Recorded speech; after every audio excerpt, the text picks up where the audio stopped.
Okay, we got our head all sanded down and finished. So we want to seal it now.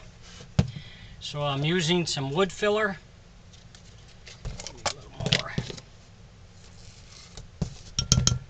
And a little bit of water in it to make it a little more pasty so it spreads out a little better.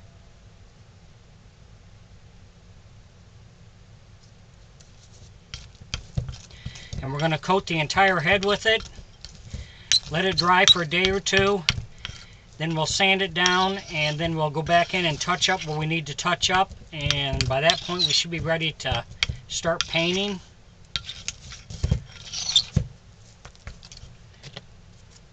So we're just using regular wood filler.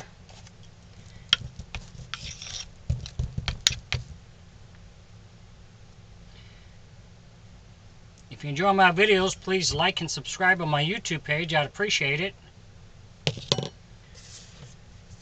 So what we can do is we can go in and cover up these screw holes where we got them, like that.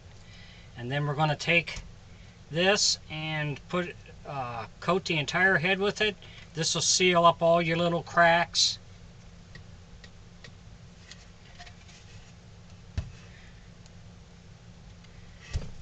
And then you can also take a little bit of water on your finger to smooth it out some. That works pretty good doing that.